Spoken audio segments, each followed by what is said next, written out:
Бүгінде кәсіп бастаймын деген азаматтарға мемлекет тарапынан қолдау көп. Бірақ бұл мүмкіндікті бірі білсе, бірі біле бермейді. Ал түрлі бағдарламалар арқылы ісін дөңгелетіп отырған азаматтар арамызда жүр. Олар мемлекет берген мүмкіндіктерді пайдаланып, облыстың дамуына айтарлықтай үлес қосып жүр.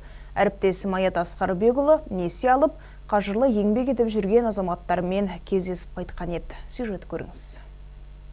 Бұл шаруа қожалық Жуалы ауданындағы ең жас кәсіпкердің бірі Мөлдір Байсақаловаға тиесілі. Ол мемлекет берген мүмкіндікті пайдаланып, бүгінде кәсібінен нәсіп тауып отыр. Яғни сыбаға бағдарламасы аясында 260 бас қой мен 9 қошқарды сатып алған. Енді 6%-бен алған 10 миллион несиесін 6 жылда толық төлеп бітіремін деп отыр. Өзім негізі 2008 жылы қаржыгер мамандығын тамамдағам, бірақ ол салада өзім жұмыс істеген жоқпын.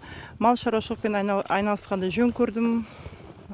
Себебі малда табыс бар деп есептеймін. Алда кеңейсем деген ойдамын.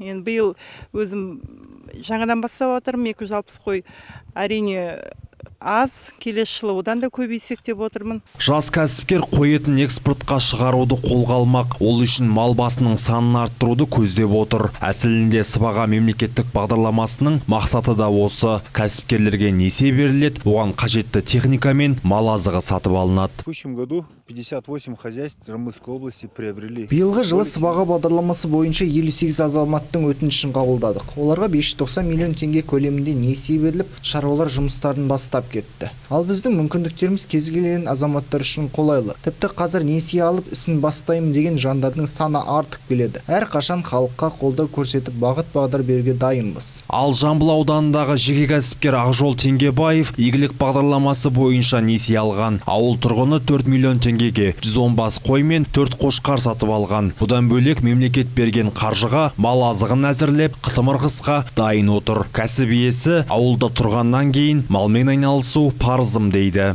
Осы малдарға көбейтсек деп отырмыз.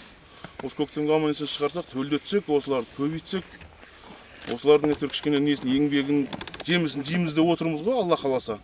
Сол үшін еңбектеніп отырмыз. Соны елдің бәрі документі қиын дейді, документ қиын ешқандай несі жоқ. Оны тек қана жүгіре білсең, ары қарай аласың оны. Барсаң болды, аласың. Тек қана документ тұра білу, оқи білу керек, ала білу керек болды. Бүгінде ауыл шаруашылығын қаржылай қолдау қоры жас кәсіпкерлерге көмектесуге дайын. Тек ауыл азаматтарын емес, мамандар қалада ісін бастаймын деген тұрғындарға несие беруге әзір.